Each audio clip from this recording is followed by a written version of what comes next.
pro dan kontra terkait dengan calon presiden dari partai politik atau bukan itu terjadi. Partai Demokrat mengusulkan lebih baik dari partai politik, bahkan wajib. Kalau PKS tidak. Kalau menurut kalian yang lebih tepat yang mana? Menurut saya sih sebaiknya.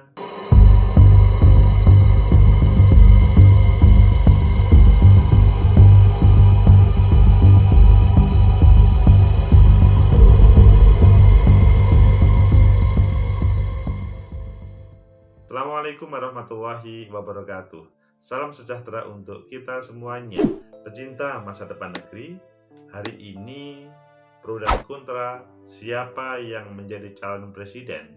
Backgroundnya itu menjadi perdebatan yang menarik. Ada beberapa partai politik yang partai politik itu sumber dari segalanya, sehingga calon presiden ya wajib dari partai politik. Lainnya mengatakan tidak harus dari partai politik, tetapi siapa yang terbaik. Ayo kita baca beberapa media. Selanjutnya kita analisis, meskipun bacanya kita cukup satu, judulnya ada 3. Pertama, kita lihat di Detik News. Elit Partai Demokrat harusnya capres-cawapres wajib kader parpol. Kalau sekarang, nah itu kan menunjukkan bahwa usulan Partai Demokrat, maksudnya meskipun tidak langsung ketua umum, ya harus partai politik. Kalau di lainnya, di suara.com, sebut capres-cawapres harusnya kader parpol, wasekjen Demokrat. Masa mau main politik tanpa takut tapi alergi?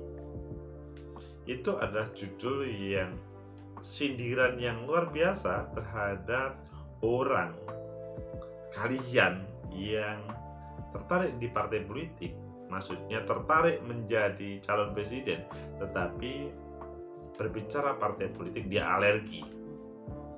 Selanjutnya di yang ketiga, tolak ide Partai Demokrat. Mardani PKS sebut parpol harusnya lahirkan kader berkualitas. Ayo kita baca. Ayo pilih dulu, mana yang kalian pilih. Oke, di salah satu aja, yang pertama tadi, elit Partai Demokrat harusnya capres-cawapres wajib kader parpol. Kalau sekarang, ini adalah judul yang menarik. Jakarta, Wasekjen Partai Demokrat Johnson Sitindaun menilai seorang calon presiden dan calon wakil presiden, capres-cawapres, haruslah kader partai politik. Ini bukan sebaiknya, haruslah. Nah, tadi kan pada awal saya mengatakan sebaiknya, ini haruslah. Dalam argumennya dia mengatakan, konstitusi juga telah mengatur bahwa capres dan cawapres hanya bisa diusung partai politik. Harusnya semua calon presiden dan wakil presiden itu wajib kader partai politik. Dia harus jadi anggota parpol. Masa mau main politik tapi alergi atau tidak mau jadi anggota partai politik? Kan aneh. Apalagi konstitusi juga sudah mengatur capres-cawapres itu hanya bisa diusung oleh parpol, ujar Johnson di Twitter Minggu pada 6 Februari.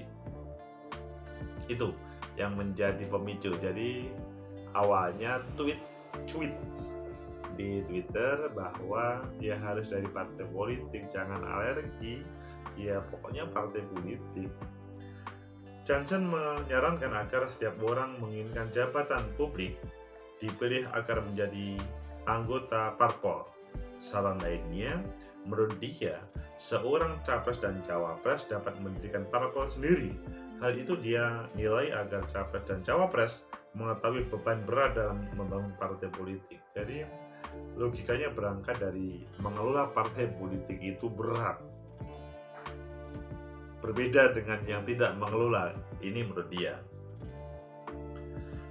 Jadi bagi siapapun yang ingin mengejar jabatan publik dipilih, elected, berpolitiklah.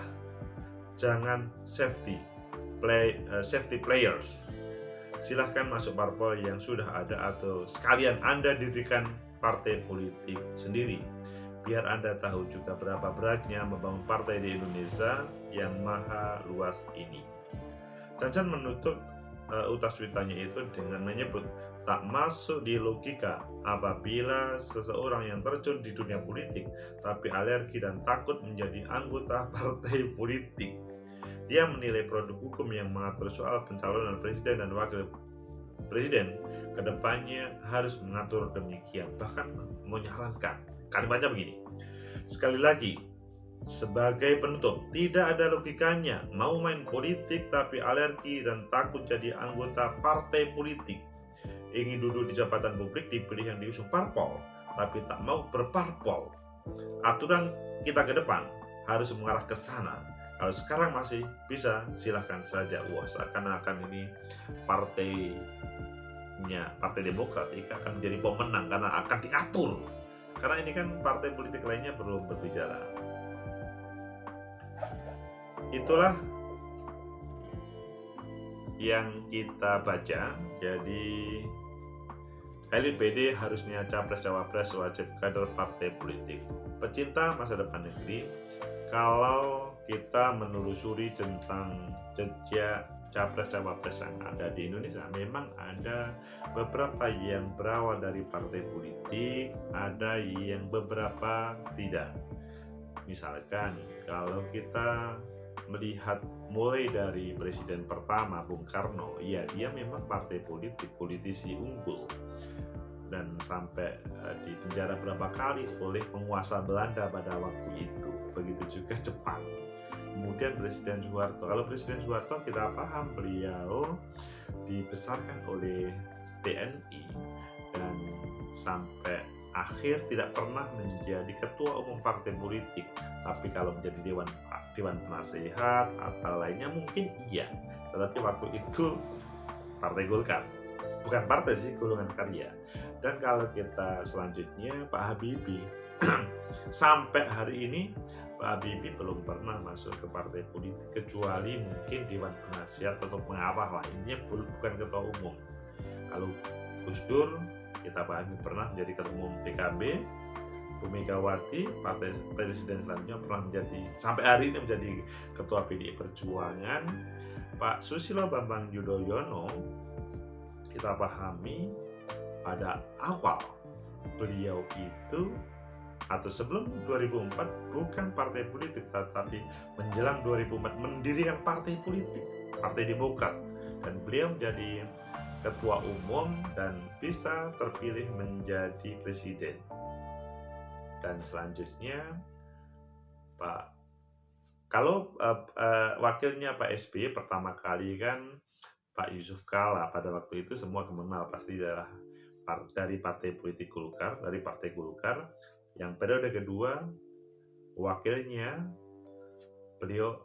SBY, beliau adalah akademisi dan sampai akhir belum pernah masuk partai politik. Kelihatannya lupa ini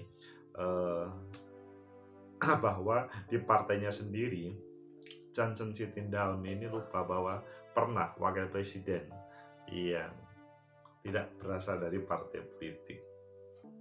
Selanjutnya pada Pak Presiden Jokowi, pada awalnya kita mengenal beliau belum pernah masuk ke partai politik, maksudnya belum pernah menjadi ketua umum partai politik.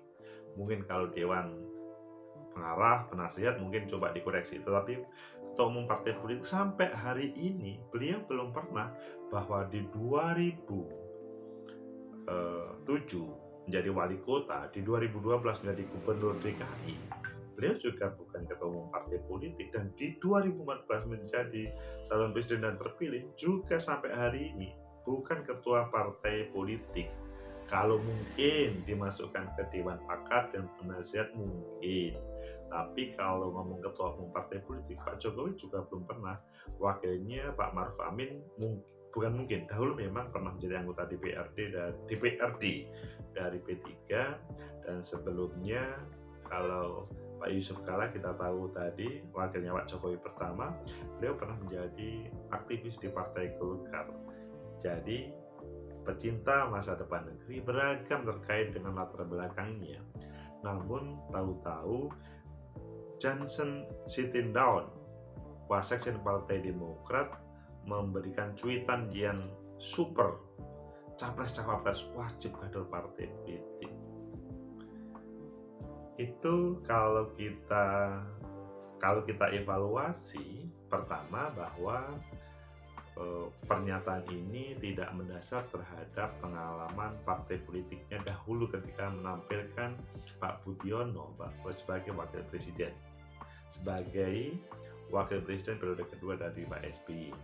Kemudian yang kedua bahwa ada banyak orang yang tidak pernah, maksudnya tidak pernah menjadi politisi, tetapi selanjutnya menjadi bupati, wali kota, gubernur, dan mampu memilih.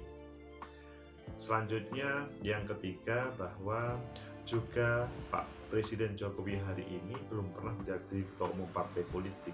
Seandainya diberikan gelar yang lainnya, yang pasti bukan ketua umum partai politik.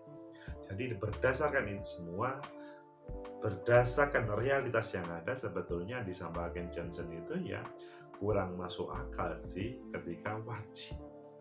Karena apa?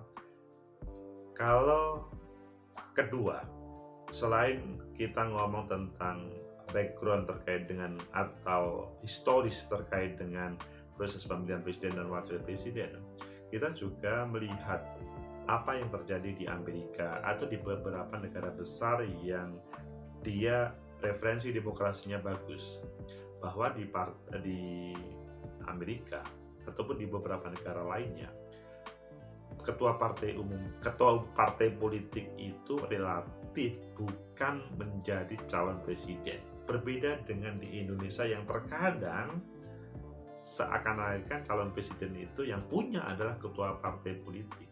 Ketua partai politik itu yang mempunyai kebijakan terkait dengan pola bagaimana menentukan kader-kader yang akan ditampilkan di jabatan publik. Karena apa?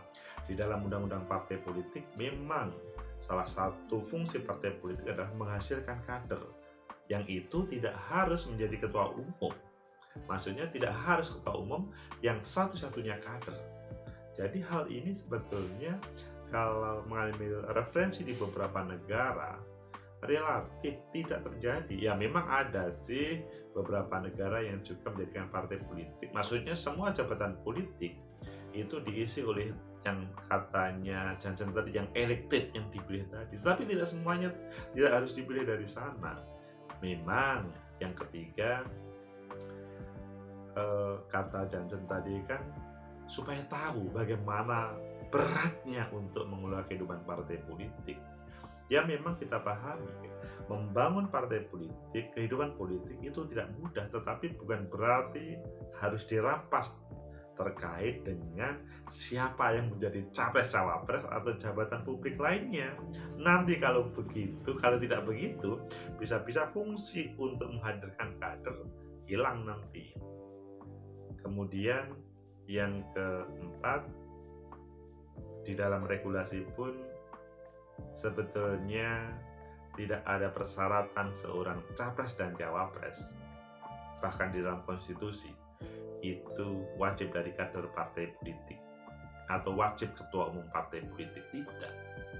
Yang terjadi adalah memang di dalam undang-undang pemilu yang boleh mengajukan capres-cawapres itu adalah partai politik atau gabungan partai politik. Adapun yang diusung itu bebas.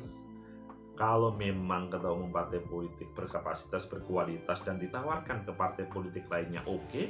Ditawarkan ke rakyat itu oke, ya silakan.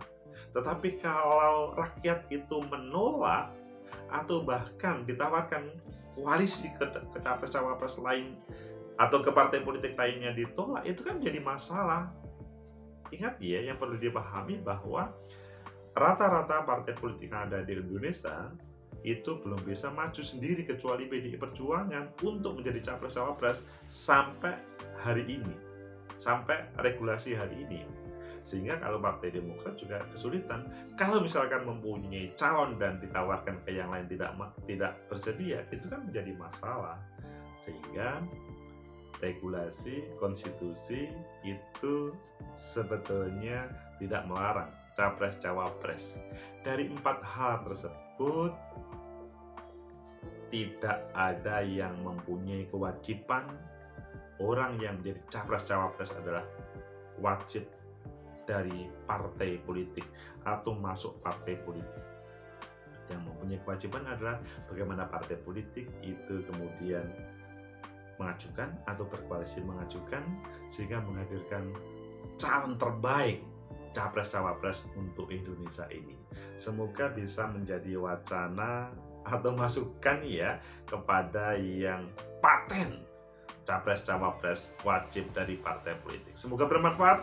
Like, subscribe, comment, and share. Sampai jumpa.